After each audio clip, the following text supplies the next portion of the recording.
Hello everyone, मेरा नाम प्रियंका है और आज हम क्लास 6 की एनसीईआरटी बुक का सामाजिक एवं राजनीतिक जीवन का अध्याय 2 पढ़ने जा रहे हैं, चैप्टर 2, जिसका नाम है विविधता एवं भेदभाव। अब इसका जो पहला वाला चैप्टर था, विविधता की समझ, उसके बारे में हमने पढ़ा था कि विविधता क्या होती है, अलग अलग प्रांतों में क्या किस तरीके से विविधता पाई जाती है। भारत कितनी विविधताओं वाला एक देश है जिसमें बहुत तरीके की बोलियां बोली जाती हैं, बहुत तरीके के त्यौहार मनाए जाते हैं। तो वो सब कुछ हमने पहले अध्याय में पढ़ा था। अब दूसरा उसी से थोड़ा सा रिलेटेड है, विविधता एवं भेदभाव।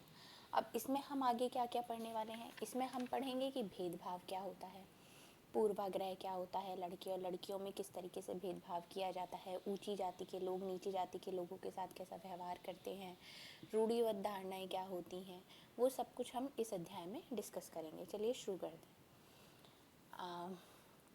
पिछले पाठ में आपने विविधता के बारे में पढ़ा। कई बार जो लोग दूसरों से अलग होते हैं उन्हें चिढ़ाया जाता है, उनका मजाक उड़ाया जाता है या फिर उन्हें कई गतिविधियों या समूहों में शामिल नहीं किया जाता। अगर हमारे दोस्त या दूसरे लोग हमारे साथ ऐसा व्यवहार करें तो हमें दुख होता है, गुस्सा आता है या हम असहाय महसूस करते हैं। क्या आपने कभी सोचा है कि ऐसा क्यों होता है? इस पाठ में हम यह समझने की कोशिश करेंगे कि ऐसा अनुभव हमारे समाज से और हमारे आसपास मौजूद असमानताओं से कैसे जुड़े हुए हैं। अब यहाँ पर इतने सारे बच्चों की इमेज दी हुई है। अब यहाँ पर हर कोई एक दूसरे से भिन्न है, किसी में कोई भी समानता नहीं है, हर कोई थोड़ा सा एक दूसरे से अलग है। चलिए आगे चलते हैं। हम क्या हैं और हम कैसे हैं, यह कई चीज़ों पर निर्भर करता है। हम क्या हैं और हम कैसे हैं, ये कई चीज़ों पर निर्भर करता है। हम कैसे रहते हैं, कौन सी भाषाएं बोलते हैं, क्या खाते हैं, क्या पहनते हैं, कौन से खेल खेलते हैं और कौन से उत्सव मनाते हैं, इन सब बातों पर हमारे रहने की जगह के भूगोल और उसके इतिहास का असर पड़ता है। अब यहाँ पर भूगोल और इतिहास से तात्पर्य है कि भूगोल मतलब जो आपका एक ज्योग्राफिकल एरिया है, कि आप बहुत ज़्यादा गर्मी की जगह में रह रहे हैं या बहुत ज़्यादा सर्दी की जगह में रह रहे हैं, उस चीज़ को यहाँ पे भूगोल कहा गया है। और इतिहास मतलब आपका बैकग्राउंड क्या है, आपका फैमिली बैकग्राउंड क्या है, या जिस जाति के हैं आप लोग या जिस धर्म से हैं उसका बैकग्राउंड क्या है, वो इतिहास पर असर पड़ता है। अगर आप संक्षेप में ही निम्नलिखित बिंदुओं पर ध्यान दें तो भी ये अंदाज़ा लग जाएगा कि भारत कितनी विविधताओं वाला देश है। संसार में 8 मुख्य धर्म हैं और भारत में उन 8 धर्म के अनुयायी यानी मानने वाले रहते हैं। यहाँ 1600 से ज़्यादा भाषाएं बोली जाती हैं जो लोगों की मातृभाषाएं हैं। यहाँ 100 से भी ज़्यादा तरह के नृत्य किए जाते हैं। कितने? 100 से भी ज़्यादा तरह के नृत्य किए जाते हैं। यह विविधता हमेशा खुश होने का कारण नहीं बनती। हम उन लोगों के साथ सुरक्षित एवं आश्वस्त महसूस करते हैं जो हमारी तरह दिखते हैं, बात करते हैं, कपड़े पहनते हैं और हमारी तरह सोचते हैं। कभी कभी जब हम ऐसे लोगों से मिलते हैं जो हमसे बहुत भिन्न होते हैं तो हमें वो बहुत अजीब और अपरिचित लग सकते हैं। कई बार हम समझ ही नहीं पाते हैं या जान ही नहीं पाते हैं कि वे हमसे अलग क्यों हैं। लोग अपने से अलग दिखने वालों के बारे में एक खास तरह की राय बना लेते हैं। अब यहाँ पर बात आती है कि जो लोग हमारे जैसे नहीं दिखते हैं, जिनका पहनावा हमारी तरह नहीं है, जिसकी बोली हमारी तरह नहीं है, उन लोगों के बारे में हमारी एक अलग ही सोच बन जाती है और वो हमसे अलग तरीके के होते हैं। इस वजह से हम उनसे बहुत अच्छी तरीके से मिल भी नहीं पाते हैं, मतलब उनके साथ कंफर्टेबल फील नहीं कर पाते हैं। अब आगे चलते हैं। पूर्वाग्रह, चलिए पहले ये पढ़ते हैं। इसमें से कुछ कथन ग्रामीण, यहाँ पर कुछ ये एक एक्टिविटी टाइप दी हुई है। इसमें से कुछ कथन ग्रामीण लोगों को अज्ञानी की तरह देखते हैं जबकि शहर में रहने वाले लोगों को आलसी एवं सिर्फ पैसे से सरोकार रखने वालों की तरह देखते हैं। जब हम किसी के बारे में पहले से कोई राय बना लेते हैं और उसे हम अपने दिमाग में बिठा लेते हैं तो वह पूर्वाग्रह का रूप ले लेती है। अब पूर्वाग्रह का मतलब क्या है? जो हमसे अलग है, जो हमारे जैसा नहीं दिखता है या जो जिसका पहनावा, बोली जो हमारे जैसी नहीं है, उसके बारे में हम पहले से ही कुछ सोच के रख बैठ जाते हैं कि चाहे वो नेगेटिव वे में हो चाहे वो पॉजिटिव वे में हो, किसी भी तरीके से वो हो सकता है। ज़्यादातर केसेस में ये नेगेटिव वे में ही जाता है कि हम उसके लिए एक अलग ही इमेज बना के रखते हैं। तो वो क्या होता है, वो पूर्वाग्रह होता है। ज़्यादातर यह राय नकारात्मक होती है, जैसा कि कथनों में दिया गया है, लोगों को आलसी या कंजूस मानना भी पूर्वाग्रह है।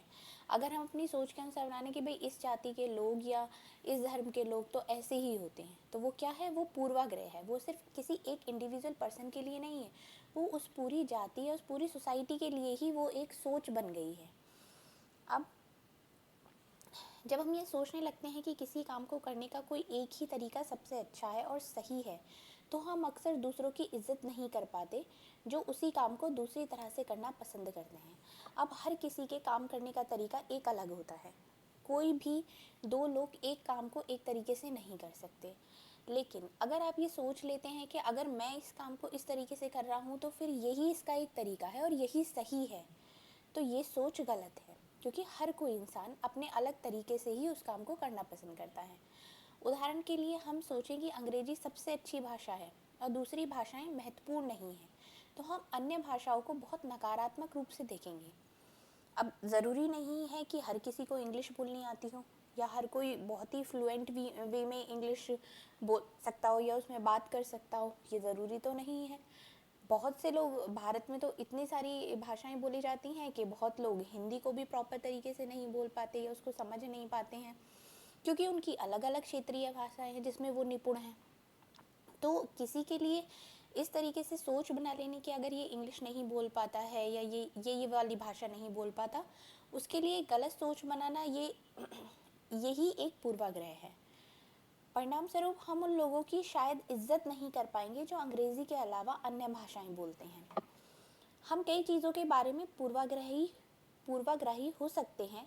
लोगों के धार्मिक विश्वास, उनकी चमड़ी का रंग, मतलब वो उनका कलर फेयर है या सांवला है, या जिस क्षेत्र से वो आते हैं, जिस तरह से वो बोलते हैं, जैसे कपड़े पहनते हैं इत्यादि। अक्सर दूसरों के बारे में बनाए गए हमारे पूर्वाग्रह इतने पक्के होते हैं कि हम उनसे दोस्ती नहीं करना चाहते। इस वजह से कई बार हमारा व्यवहार ऐसा होता है कि हम उन्हें दुख पहुंचा देते हैं। अब यहाँ पर हम देखते हैं कि अगर सपोज़ एग्जाम्पल के लिए अगर मैं बताऊँ, तो किसी स्कूल में अगर किसी क्लास में कोई नए बच्चे का एडमिशन हुआ है, लेकिन वो बाकी बच्चों से थोड़ा सा अलग है, उसकी बोली अलग है, उसका पहनावा अलग है, या बहुत और चीज़ों में वो उनसे अलग है, तो बाकी सारे बच्चे उसके साथ बहुत इजीली एडजस्ट नहीं करेंगे या उसके साथ बोलना नहीं पसंद करेंगे या उससे दोस्ती नहीं करेंगे। इस वजह से वो उसको कहीं ना कहीं दुख पहुंचा देते हैं। उनका जो व्यवहार है वो उसे दुख पहुंचा देता है। अब यहाँ पर अगर हम देखें पूर्वाग्रह, उन कथनों को देखिए जो आपको ग्रामीण एवं शहरी लोगों के बारे में सही लगे। जिन कथनों में आप सहमत हैं उन पर निशान लगाइए। क्या आपके दिमाग में ग्रामीण या शहरी लोगों को लेकर किसी भी प्रकार के पूर्वाग्रह हैं? क्या दूसरे लोगों के दिमाग में भी ये पूर्वाग्रह हैं? लोगों के दिमाग में पूर्वाग्रह क्यों होते हैं? जिन पूर्वाग्रहों को आपने अपने आसपास महसूस किया है, उनकी एक सूची बनाइए। ये पूर्वाग्रह लोगों के व्यवहार को कैसे प्रभावित कर सकते हैं। अब यहाँ पर दो तरीके के लोग दिए गए हैं, ग्रामीण लोग और शहरी लोग। अब अगर देखा जाए, आधे से ज़्यादा भारतीय गाँव में रहते हैं। आज भी बहुत लोग गाँव में रहते हैं। जो अगर हम आगे की तरफ जाएं या नॉर्थ ईस्ट साउथ की तरफ बात करें, तो ज़रूरी नहीं है कि हर कोई शहर में ही रह रहा है। बहुत लोग आज भी गांव में रहते हैं। गांव के लोग आधुनिक प्रौद्योगिकी का इस्तेमाल करना पसंद नहीं करते, ऐसा नहीं है। आज भी आजकल चीज़ें बहुत ज़्यादा डेवलप हो गई हैं, तो बहुत सारी टेक्नोलॉजी ऐसी हैं जिनका इस्तेमाल करके गांव के लोग भी आजकल बहुत फ़ायदा ले रहे हैं और अपने समय की भी बचत कर रहे हैं। फसल की बुवाई और कटाई के समय परिवार के लोग खेतों में 12 से 14 घंटे तक काम करते हैं। हाँ, कहीं ना कहीं ये बात सही है कि जब वो काम करते हैं तो वो किसी बाहर से किसी मजदूर को तो नहीं इतना बुलाते हैं, लेकिन वो ज़्यादातर घर के सभी सदस्य मिलकर उस काम को करते हैं। ग्रामीण लोग काम की तलाश में शहरों की ओर स्थानांतरण करने को बाध्य होते हैं। हाँ, ये बात कहीं ना कहीं तक सही है, क्योंकि गांव में इतने ऑप्शंस नहीं होते हैं, इतनी अपॉर्चुनिटीज़ नहीं है, जिसकी वजह से उन्हें अपने धन कमाने के लिए या काम के लिए या बच्चों को भी उनकी पढ़ाई के लिए शहरों की तरफ आना पड़ता है। अब यहाँ पर बात आती है शहरी लोगों की। शहरी जीवन बड़ा आसान होता है। यहाँ के लोग बिगड़े हुए और आलसी होते हैं। लोगों का तो नहीं पता कि बिगड़े हुए आलसी कैसे होते हैं, लेकिन हाँ, अगर जीवन आसान की बात बताएं तो जीवन चाहे शहर का हो चाहे गांव का हो, आसान कहीं नहीं होता है। हर जगह की अपनी अपनी परेशानियाँ होती हैं, अपनी अपनी परिस्थितियाँ होती हैं जिनसे इंसान आगे बढ़ता है।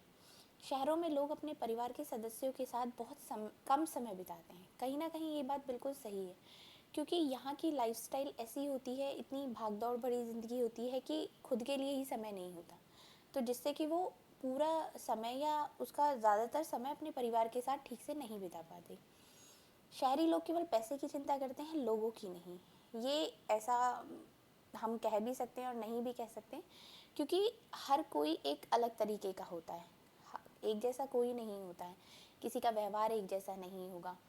तो कुछ लोग ऐसे भी हो सकते हैं, कुछ लोग हो सकता है कि उनके लिए पैसे की कोई अहमियत ही ना हो, उनके लिए परिवार की अहमियत हो, लेकिन कुछ लोगों के लिए पैसा ही सब कुछ होता है।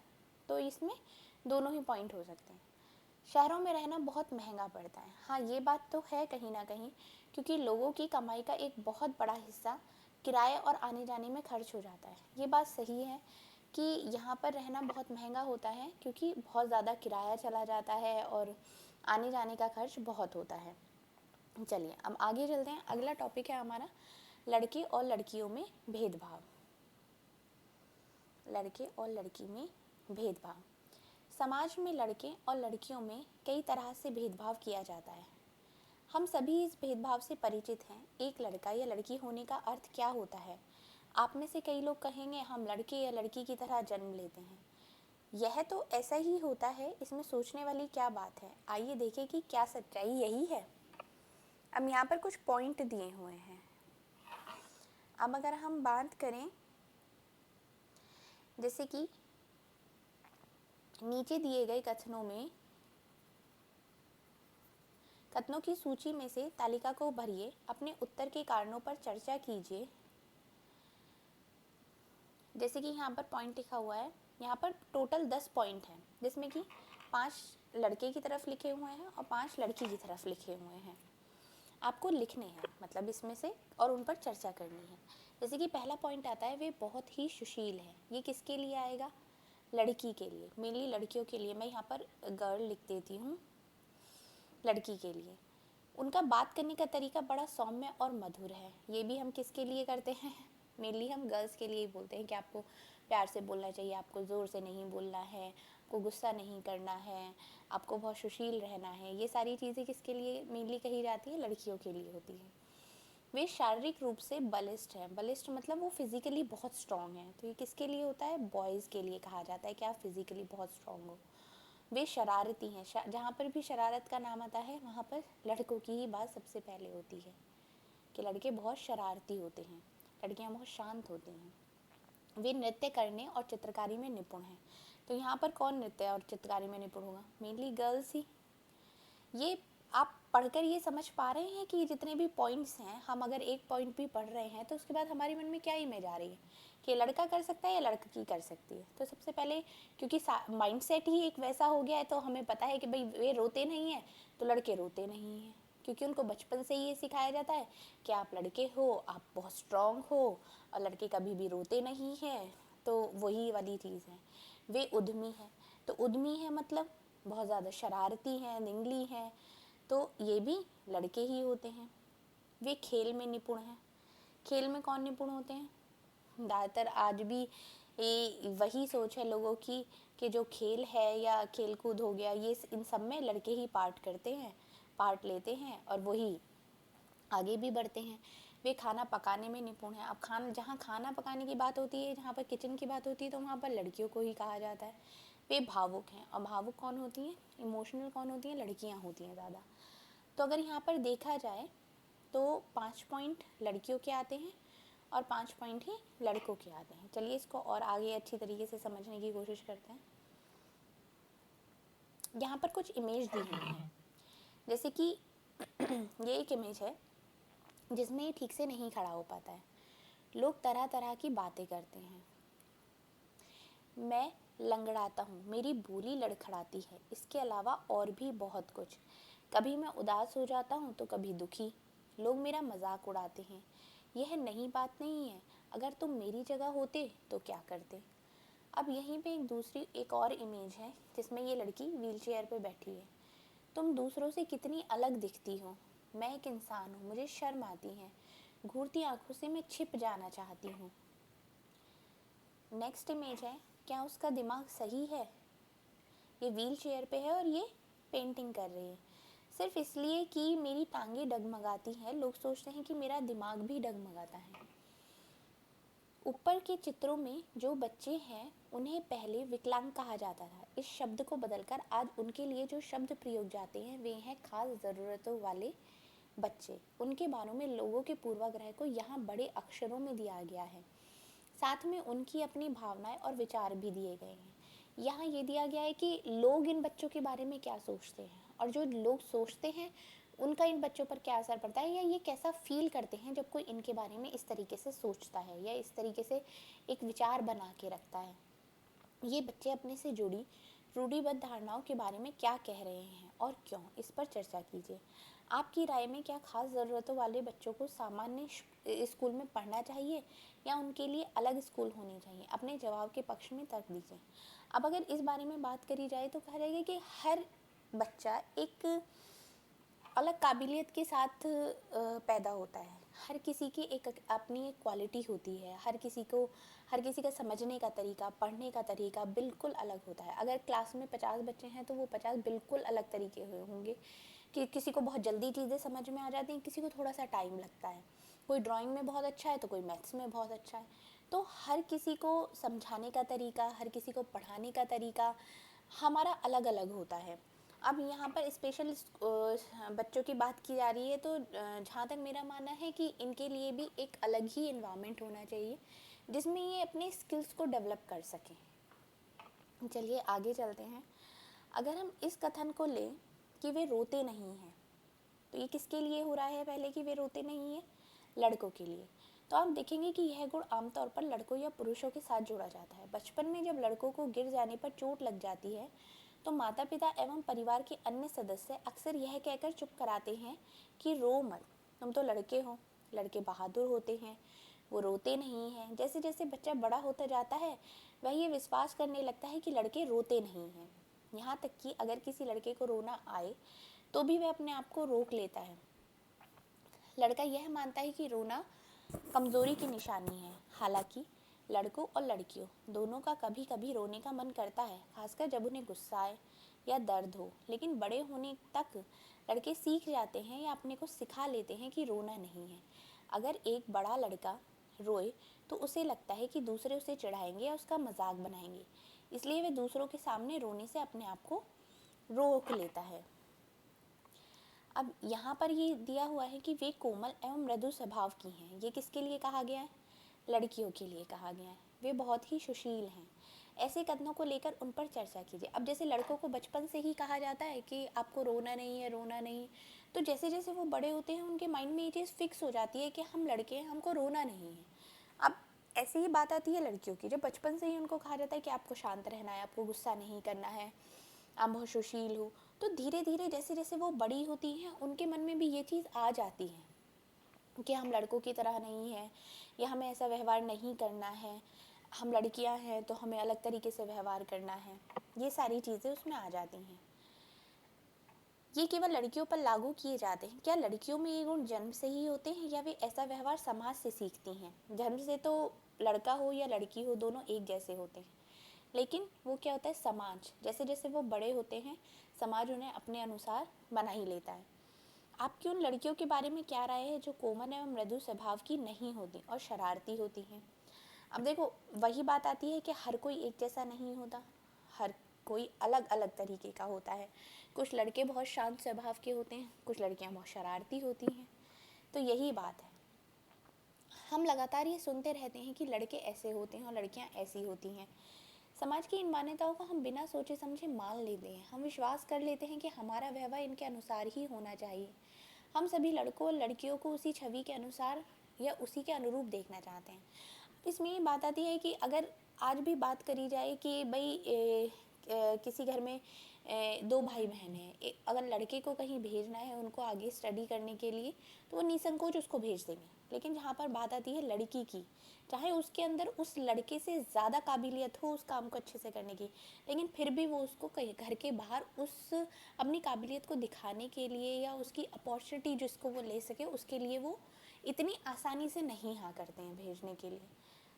वैसे तो हर घर का, हर परिवार का अलग ही तरीके का माहौल होता है, लेकिन यहाँ पर अगर लड़के लड़कियों की बात करी जा रही है तो एक छोटा सा एग्जाम्पल है कि अगर एक घर में 2 भाई बहन हैं तो भी उनमें भी भेदभाव को आप आसानी से देख सकते हैं। अब आता है रूढ़िबद्ध धारणाएं बनाना। रूढ़िबद्ध धारणाएं क्या होती हैं? जब हम सभी लोगों की एक ही छवि में बांध देते हैं, जब हम सभी लोगों को एक ही छवि में बांध देते हैं या उनके बारे में पक्की धारणा बना लेते हैं तो उसे रूढ़िबद्ध धारणा कहते हैं। कई बार हम किसी खास देश, धर्म, लिंग के होने के कारण किसी को कंजूस, अपराधी या बेवकूफ़ ठहराते हैं। अब ये क्या होता है, ये किसी एक इंडिविजुअल पर्सन के बारे में नहीं है, ये या तो पूरी कम्युनिटी के बारे में या पूरे धर्म के बारे में है, एक पूरे लिंग के बारे में है, या मतलब इस तरीके से है। ऐसा दरअसल उनके बारे में मन में एक पक्की धारणा बना लेने के कारण होता है। अब हम किसी देश की बात कर रहे हैं तो उसके लिए हमारे मन में एक अलग धारणा बन जाती है, तो उस देश के किसी इंडिविजुअल पर्सन के बारे में नहीं है, उस पूरी कंट्री के बारे में ही वो धारणा बनी हुई है। हर देश, धर्म आदि में हमें कंजूस, अपराधी, बेवकूफ़ लोग मिल ही जाते हैं, सिर्फ इसलिए कि कुछ लोग उस समूह में वैसे हैं। पूरे समूह के बारे में ही ऐसी राय बनाना वाजिब नहीं है। अब वो ये, अगर आपके साथ कोई ऐसा हुआ है कि किसी कोई आपको कि कोई कम्युनिटी का बंदा है और वो आपको बहुत कंजूस लगा या आपने देखा कि वो बहुत कंजूसी दिखा रहा है इस चीज़ में, तो आप पूरी कम्युनिटी के बारे में वही राय बना लेंगे कि इस कम्युनिटी के लोग बहुत ज़्यादा कंजूस होते हैं। लेकिन ऐसा करना सही नहीं है। इस प्रकार की धारणाएं हमें प्रत्येक इंसान को एक अनोखे और अलग व्यक्ति की तरह देखने से रोक देती है। हम नहीं देख पाते कि उस व्यक्ति के अपने खास गुण हो और क्षमताएं हैं जो दूसरों से अलग हैं। अब हर किसी के बारे में इस तरीके की राय बनाना सही नहीं है, क्योंकि हर किसी इंसान के अपने एक अलग गुण होते हैं, अपनी क्षमताएं होती हैं, अपनी काबिलियत होती है, अपने अंदर टैलेंट होता है, हर किसी के अंदर अलग अलग होता है। ज़रूरी नहीं है कि अगर एक इंसान कोई गलत है तो सभी लोग गलत हो जाते हैं, ऐसा नहीं है। रूढ़िबद्ध धारणाएं बड़ी संख्या में लोगों को एक ही प्रकार के खांचे में जड़ देती हैं। जैसे माना जाता था कि हवाई जहाज उड़ाने का काम लड़कियां नहीं कर सकती। इन धारणाओं का असर हम सब पर पड़ता है। कई बार ये धारणाएं हमें ऐसे काम करने से रोकती हैं जिसको करने की काबिलियत शायद हम में हो। अब यहाँ पर हवाई जहाज उड़ाने की बात हो रही है तो ज़रूरी नहीं है कि लड़के ही अच्छा कर सकते हैं, क्या पता लड़कियां बहुत बेहतर कर सकती हैं, लेकिन कहीं ना कहीं लड़की होने की वजह से उन्हें वो उतने अवसर नहीं दिए जाते हैं। उन्हें लगता है कि आप तो लड़की हो, आप तो ये चीज़ कर ही नहीं सकती। तो ये क्या है, एक रूढ़िबद्ध धारणा है जो लड़कियों को लेकर लोगों के मन में बनी हुई है। अब हमारा अगला पॉइंट आता है असमानता एवं भेदभाव। अब रूढ़िबद्ध धारणाएं अलग होती हैं, विविधता अलग होती है, असमानता और भेदभाव अलग होता है। अब हम इसे समझने की कोशिश करेंगे। भेदभाव तब होता है जब लोग पूर्वाग्रह या रूढ़िबद्ध धारणाओं के आधार पर व्यवहार करते हैं। अब आपने एक धारणा बना ली किसी लोग के किसी के भी बारे में, या आपने एक पूर्वाग्रह कर लिया उसके बारे में। जब उसके अनुसार आप उससे व्यवहार करते हैं या उस चीज़ को आप अपने व्यवहार में दिखाते हैं उसके प्रति, वो भेदभाव होता है। अगर आप लोगों को नीचा दिखाने के लिए कुछ करते हैं, अगर आप उन्हें कुछ गतिविधियों में भाग लेने से रोकते हैं, किसी खास नौकरी को करने से रोकते हैं, किसी मोहल्ले में रहने नहीं देते हैं, एक ही कुएं या हैंडपंप से पानी नहीं लेने देते हैं, दूसरों द्वारा इस्तेमाल किए जा रहे कप या ग्लास में चाय नहीं पीने देते, तो उसका मतलब है कि आप उनके साथ भेदभाव कर रहे हैं। यहाँ पर ये जो सब दिए गए हैं भेदभाव के ही कुछ उदाहरण हैं, जैसे कि नौकरी ना करने देना, किसी मोहल्ले में ना रहने देना, एक ही कुएं से पानी ना लेने देना और एक ही कप में ग्लास में चाय ना पीने देना। तो ये उनके साथ क्या करना है, भेदभाव करना है। भेदभाव कई कारणों से हो सकता है। आप याद करें कि पिछले पाठ में समीर 1 और समीर 2 एक दूसरे से बहुत अलग थे। जो इससे पहले वाला अध्याय था विविधता की समझ, उसमें हमने एक स्टोरी पढ़ाई थी समीर 1 और समीर 2 की। जो समीर 1 था वो हिंदू था और समीर 2 मुसलमान था। और समीर 1 स्कूल भी जाता था, पढ़ता भी था, लेकिन समीर 2 न्यूज़पेपर बेचता था। उदाहरण के लिए उनका धर्म अलग था, एक हिंदू था, एक मुसलमान था। यह विविधता का एक पहलू है, पर यह भेदभाव का कारण भी बन सकता है। ऐसा तब होता है जब लोग अपने से भिन्न प्रथाओं या रिवाजों को निम्न कोटि का मानते हैं। दोनों समीर में से एक और अंतर उनकी आर्थिक पृष्ठभूमि का था। समीर दो गरीब था। गरीब विविधता का पहलू नहीं है, यह तो असमानता है। बहुत लोगों के पास अपने खाने, कपड़े और घर की मूल ज़रूरतों को पूरा करने के लिए भी साधन नहीं होते हैं और पैसे नहीं होते हैं। इस कारण दफ्तरों, अस्पतालों, स्कूल आदि में उनके साथ भेदभाव किया जाता है। अब यहाँ पर बात आती है गरीबी और अमीरी की। कुछ लोग अमीर होते हैं, कुछ लोग गरीब होते हैं। कुछ लोगों के पास इतने भी पैसे नहीं होते हैं कि वो एक अस्पताल में अपना इलाज करा सके या उसके पैसे दे सके, तो जिसके कारण उनका भेदभाव किया जाता है। जैसे कि हॉस्पिटल्स में भी अगर मेरे लिए कोई ट्रीटमेंट चल रहा है तो उसके लिए डॉक्टर अगर कहेगा कि आपको इतने पैसे देने हैं, लेकिन अगर कोई गरीब है, उसके पास नहीं है, वो नहीं दे सकता, तो उसका इलाज नहीं किया जाएगा। तो ये क्या हो गया, एक तरीके से भेदभाव हो गया गरीबी अमीरी के बीच में। कुछ लोगों को विविधता और असमानता पर आधारित दोनों ही तरह के भेदभाव का सामना करना पड़ता है। विविधता भी और असमानता भी, दोनों ही तरीके से उनके साथ भेदभाव किया जाता है। एक तो इस कारण कि वे उस समुदाय के सदस्य हैं जिनकी संस्कृति को मूल्यवान नहीं माना जाता। ऊपर से यदि वे गरीब हैं और उनके पास अपनी ज़रूरतों को पूरा करने के साधन नहीं, तो इस आधार पर भी भेदभाव किया जाता है। अब ये दोनों तरीके से हो गया, या तो वो उस समुदाय से बिलोंग करते हैं जिसको बहुत ही निम्न कोटि का माना जाता है, और दूसरा वो गरीब भी हैं, तो दोनों ही केस उनके अगेंस्ट हो गए, तो इस कारण भी उनके साथ भेदभाव किया जाता है। ऐसे दोहरे भेदभाव का सामना कई जनजातीय लोग, धार्मिक समूहों और ख़ास क्षेत्र के लोगों को करना पड़ता है। तो यहाँ पर यही बताया गया है कि किस तरीके से लोगों के साथ भेदभाव किया जाता है। अब यहाँ पर अगर हम इस चीज़ को पढ़ते हैं, कुछ मुसलमानों के बारे में यह आम रूढ़िबद्ध धारणा है कि वे लड़कियों को पढ़ाने में रुचि नहीं लेते, इसलिए उन्हें स्कूल नहीं भेजते, जबकि अध्ययन यह दिखा रहे हैं कि मुसलमानों की गरीबी इसका एक महत्वपूर्ण कारण है। गरीबी की वजह से ही वे लड़कियों को स्कूल नहीं भेज पाते हैं, स्कूल से जल्दी निकाल लेते हैं। जहाँ पर भी गरीबों तक शिक्षा पहुँचाने के प्रयास किए गए हैं, वहाँ मुस्लिम समुदाय के लोगों ने अपनी लड़कियों को स्कूल भेजने में रुचि दिखाई है। उदाहरण के तौर पर केरल में स्कूल प्राय घर के पास हैं। सरकारी बस की सुविधा बहुत अच्छी है, जिससे ग्रामीण क्षेत्रों में शिक्षकों को स्कूल पहुँचने में मदद मिलती है। उसमें 60% से ज़्यादा महिला शिक्षक हैं। इन सभी कारकों ने बहुत सारे गरीब परिवारों के बच्चों को स्कूल जाने में मदद की है, जिनमें मुसलमान लड़कियां भी शामिल हैं। दूसरे राज्य में जहां ऐसे प्रयास नहीं किए गए हैं, वहां गरीब परिवार के बच्चों को स्कूल जाने में मुश्किल आती है, चाहे वे मुसलमान हों, जनजातीय हों या अनुसूचित जाति के हों। जाहिर है कि मुसलमान लड़कियों की स्कूल से गैर हाजिर का कारण धर्म नहीं है, उनकी गरीबी है। गरीबी के कारण ही वो अपनी लड़कियों को नहीं पढ़ा पाते हैं। अब यहाँ पर बात आती है भेदभाव का सामना करने पर। अब भेदभाव का सामना किस तरीके से लोग करते हैं जिनके साथ ये भेदभाव किया जाता है। अपनी आजीविका चलाने के लिए लोग अलग अलग तरह के काम करते हैं। हर किसी को ज़रूरत है पैसे की, तो हर कोई अलग अलग तरीके का रोज़गार करता है, जैसे कि पढ़ाना, बर्तन बनाना, मछली पकड़ना, बढ़ईगिरी करना, खेती या बुनाई इत्यादि करना। लेकिन कुछ कामों को दूसरों के मुकाबले अधिक महत्वपूर्ण माना जाता है। सफाई करना, कपड़े धोना, बाल काटना, कचरा उठाना जैसे कामों को समाज में कम महत्व का माना जाता है। मतलब जो लोग ये काम करते हैं उन लोगों को ही कम महत्वपूर्ण माना जाता है, और इन कामों को भी कोई महत्व नहीं दिया जाता। बल्कि अगर यही काम रुक जाए तो लोगों को बहुत परेशानियों का सामना भी करना पड़ सकता है। इसलिए जो लोग इन कामों को करते हैं उनको गंदा और अपवित्र माना जाता है। यह जाति व्यवस्था का एक बड़ा ही महत्वपूर्ण पहलू है। जाति व्यवस्था में लोगों के समूहों को एक तरह की सीढ़ी के रूप में रखा गया है, जिसमें एक जाति दूसरी जाति के ऊपर या नीचे थी। जिन्होंने अपने आप को इस सीढ़ी में सबसे ऊपर रखा, उन्होंने अपने को ऊंची जाति का और उत्कृष्ट कहा। जिन समूहों को इस सीढ़ी के निचले तले में रखा गया उनको अछूत और अयोग्य कहा गया। जाति प्रथा के नियम एकदम निश्चित थे।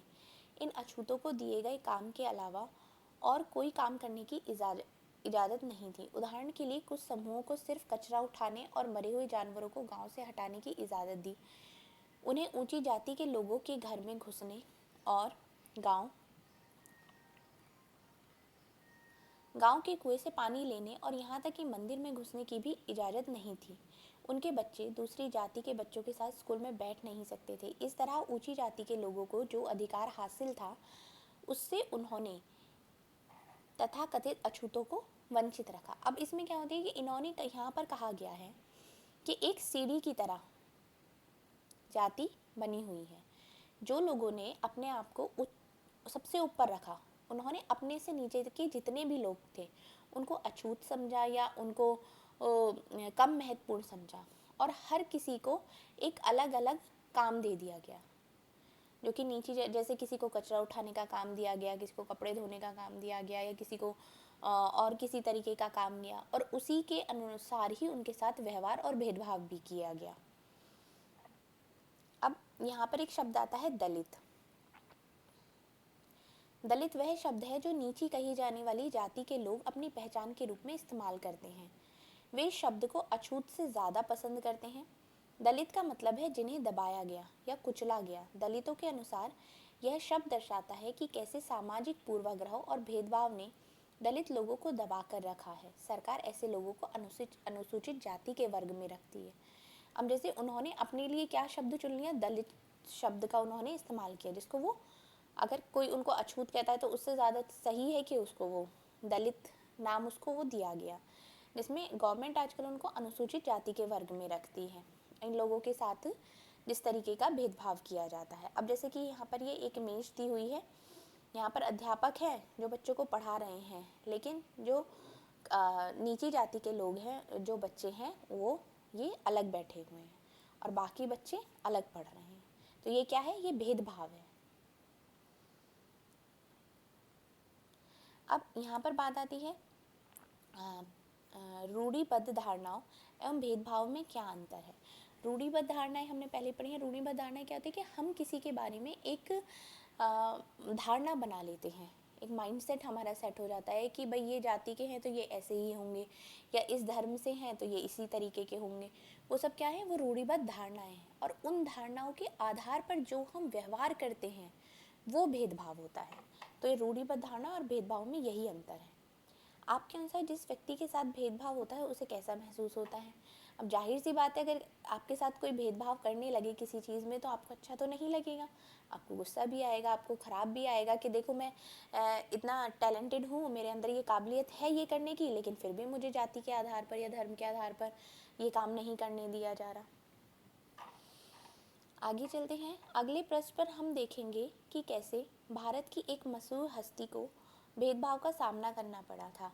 यह भाग हमें यह समझने में मदद करेगा कि कैसे जाति के तहत बहुत बड़ी संख्या में लोग भेदभाव के शिकार हुए। भारत के एक महान नेता डॉक्टर भीमराव अंबेडकर ने जाति व्यवस्था पर आधारित भेदभाव के अपने अनुभवों के बारे में लिखा है। यह अनुभव उनको 1901 में हुआ था, जब वे केवल 9 साल के थे। वे महाराष्ट्र में कोरेगांव में अपने भाइयों के साथ पिता से मिलने गए थे। बड़ी देर हमने इंतज़ार किया पर कोई नहीं आया। 1 घंटा बीत गया तो स्टेशन मास्टर पूछने आ गया। उन्होंने हमसे हमारे टिकट मांगे जो हमने दिखा दिए। उन्होंने पूछा कि हम वहाँ क्यों रुके हुए थे। हमने बताया कि हमें कोरेगांव जाना था और हम पिताजी या उनके नौकर के आने का इंतज़ार कर रहे थे, लेकिन दोनों में से कोई भी नहीं पहुंच पाया था और हमें पता नहीं था कि कोरेगांव कैसे पहुंचते हैं। हमने बहुत अच्छे कपड़े पहन रखे थे। हमारे कपड़ों और बोली से कोई भी यह अंदाज़ा नहीं लगा सकता था कि हम अछूतों के बच्चे थे। निश्चय ही यह लगा कि हम ब्राह्मण बच्चे हैं और वे हमारी मुश्किल को देखकर बड़े परेशान हुए, जैसा कि हिंदुओं में होता ही है। स्टेशन मास्टर ने हमसे पूछा कि हम कौन हैं। बिना एक पल भी सोचे मेरे मुंह से निकल गया कि हम महार हैं। बम्बई प्रांत में महार समुदाय को अछूत माना जाता था।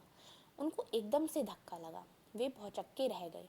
उनके चेहरे पर अचानक परिवर्तन हुआ। हमने देख लिया कि एक अजीब सी घृणा की भावना उन पर हावी हो गई थी।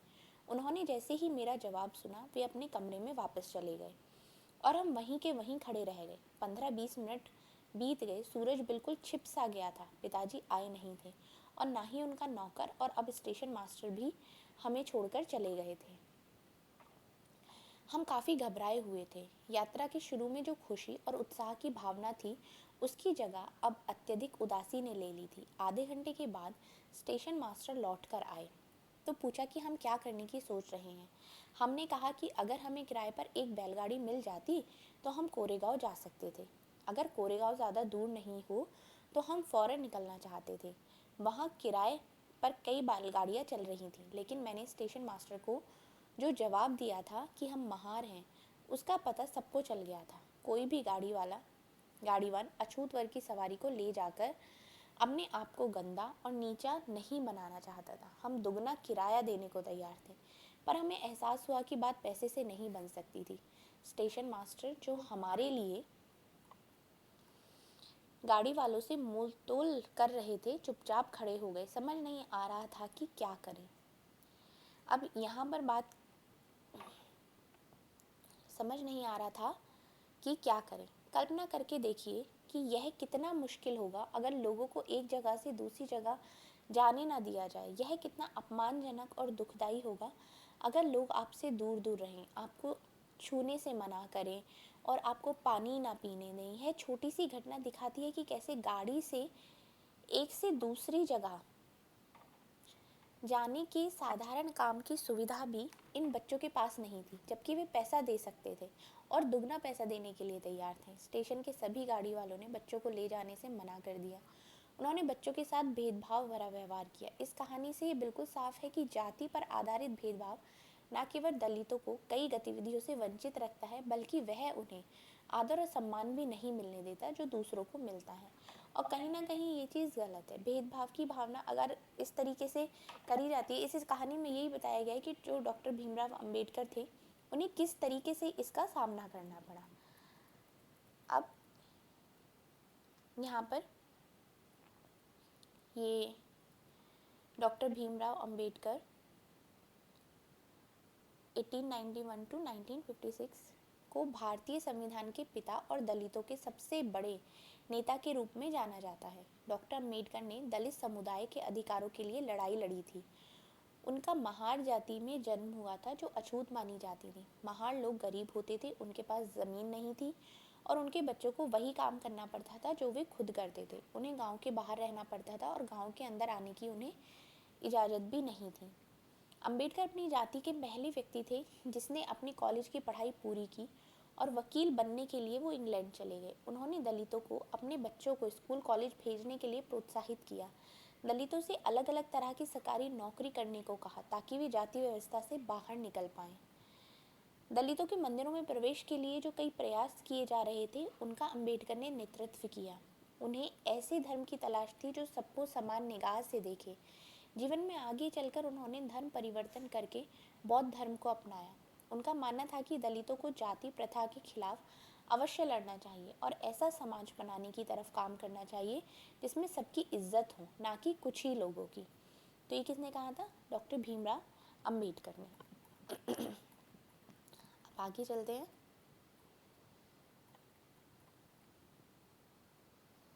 यहाँ पर कुछ सवाल दिए गए हैं। बच्चे पैसा देने को तैयार थे, फिर भी गाड़ी वालों ने उन्हें ले जाने से मना कर दिया। क्यों? क्योंकि वो महार जाति के थे और महार जाति को बहुत ही अछूत समझा जाता था, जिसकी वजह से कोई भी गाड़ी वाला उन्हें अपनी गाड़ी में बिठाकर अपनी गाड़ी को गंदा नहीं करना चाहता था। इस वजह से वो दुगने पैसे देने को तैयार थे, लेकिन फिर भी कोई उन्हें ले जाने के लिए तैयार नहीं था। स्टेशन पर लोगों ने डॉक्टर अंबेडकर और उनके भाइयों के साथ कैसा भेदभाव किया? यही भेदभाव किया कि किसी ने उनकी मदद नहीं करी, किसी ने उनको कोरेगांव तक पहुंचने के लिए हेल्प नहीं करी या सवारी नहीं दी। कोई भी गाड़ी वाले ने उनकी मदद नहीं करी। तो इसी तरीके का भेदभाव उनके साथ किया गया क्योंकि वो अछूत जाति के थे। महार होने का पता चलने पर स्टेशन मास्टर की जो प्रतिक्रिया हुई, उसे देखकर बचपन में अंबेडकर को कैसा लगा होगा?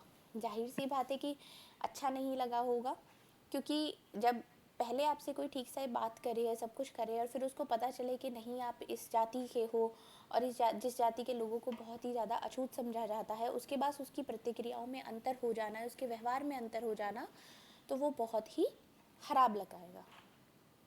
क्या आपको कभी अपने प्रति लोगों की पूर्वाग्रह का अनुभव हुआ है? कभी ऐसा हुआ है कि किसी ने आपके साथ कोई भेदभाव किया हो या एक अपने मन में आपके लिए एक इमेज बना के फिर उसके अनुसार आपसे व्यवहार किया हो, तो यही आपको कैसा महसूस हुआ होगा या आपके प्रति भेदभाव भरे व्यवहार को देखा है, यही इसमें आपने बताना है।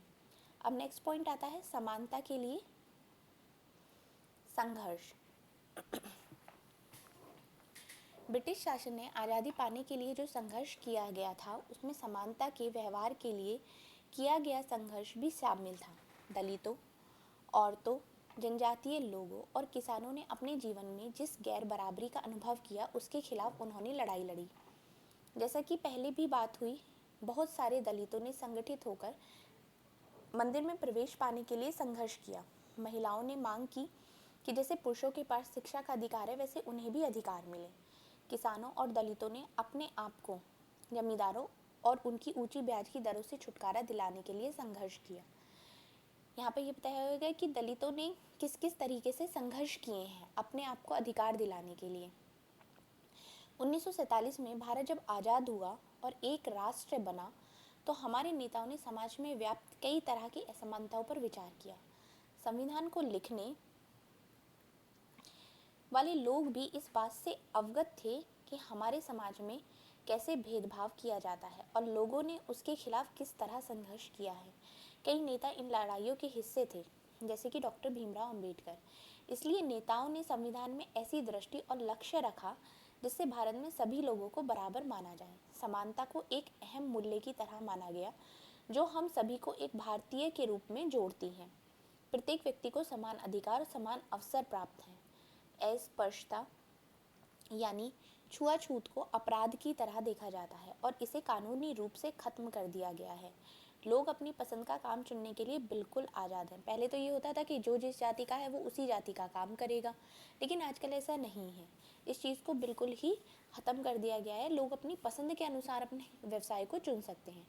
नौकरियां सभी लोगों के लिए खुली हुई हैं। इन सबके अलावा संविधान ने सरकार पर यह विशेष जिम्मेदारी डाली थी कि वह गरीबों और मुख्य धारा से अलग थलग पड़ गए समुदायों को इस समानता के अधिकार के फायदे दिलवाने के लिए विशेष कदम उठाएं।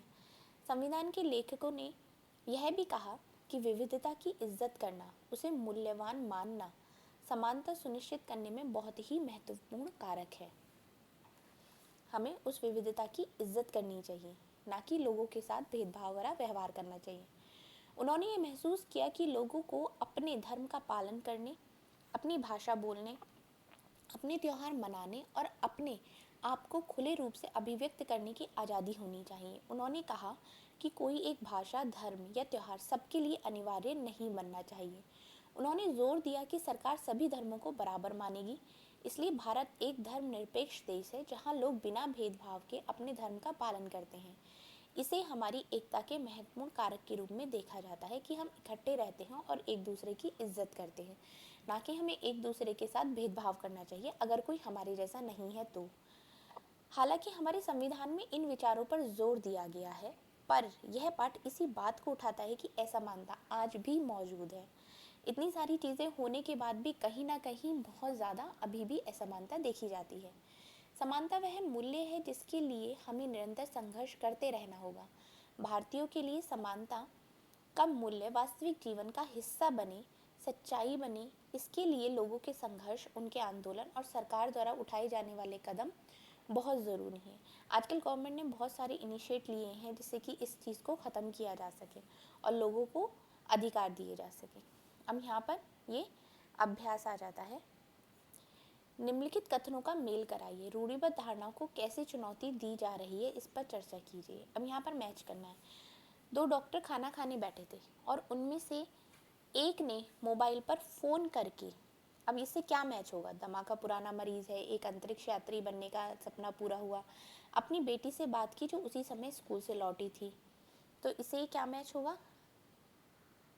उसी समय उसने अपनी बेटी से बात की जो कि स्कूल से लौटी थी। अब दूसरा पॉइंट है, जिस बच्चे ने चित्रकला प्रतियोगिता जीती वह मंच पर पुरस्कार लेने के लिए एक पहिए वाली कुर्सी पर गया। संसार के सबसे तेज धावकों में से एक दमा का पुराना मरीज है। वह बहुत अमीर नहीं थी, लेकिन उसका एक अंतरिक्ष यात्री बनने का सपना पूरा हुआ। अब इसमें कुछ और भी क्वेश्चंस हैं, जैसे कि दूसरा है, लड़कियां माँ बाप के लिए बोझ हैं। यह रूढ़िबद्ध धारणा एक लड़की के जीवन को किस तरह से प्रभावित करती है, उसके अलग अलग 5 प्रभावों का उल्लेख कीजिए। या भारत का नेक्स्ट क्वेश्चन है, भारत का संविधान समानता के बारे में क्या कहता है? आपको यह क्यों लगता है कि सभी लोगों में समानता होना ज़रूरी है? नेक्स्ट है, कई बार लोग अपनी उपस्थिति में ही पूर्वाग्रह से भरा आचरण करते हैं। ऐसे में अक्सर हम कोई विरोध करने की स्थिति में नहीं रहते, क्योंकि मुंह पर तुरंत कुछ कहना मुश्किल जान पड़ता है। अपनी कक्षा को 2 समूहों में बांटिए और प्रत्येक समूह को इस पर चर्चा करने दी गई परिस्थितियों में वो क्या करेंगे। अब यहाँ पर और भी इस तरीके से ये पॉइंट्स दिए गए हैं, जिससे कि जो कि हमें इनके आंसर करने हैं। इस तरीके से ये हमारा अध्याय पूरा होता है।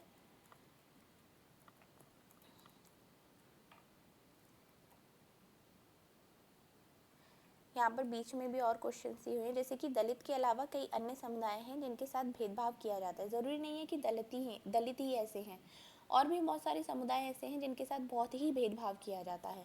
क्या आप भेदभाव के कुछ अन्य उदाहरण सोच सकते हैं? अब जैसे कि किसी के यहाँ पर कोई मेड काम करने के लिए आती हैं, लेकिन फिर भी आप उनके साथ उस तरीके से व्यवहार नहीं करते हैं, थोड़ा अलग तरीके का व्यवहार करते हैं, उसको अलग बर्तनों में कुछ खाने के लिए देते हैं, तो वो भी एक तरीके का भेदभाव ही है। तो हमने इस पूरे पाठ में यही चर्चा करी है कि रूढ़िबद्ध धारणाएं क्या होती हैं, पूर्वाग्रह क्या होती है, भेदभाव क्या होते हैं, जो एक ख़ास ज़रूरतों वाले बच्चे हैं वो क्या होते हैं, उनको किस तरीके से महसूस होता होगा जब उनके साथ भेदभाव किया जाता है, लड़के लड़कियों में किस तरीके से भेदभाव किया जाता है। तो यही सारी चीज़ें इस पाठ में हमने डिस्कस करी हैं। होप सो आपको ये चैप्टर समझ में आया होगा। Thank you so much.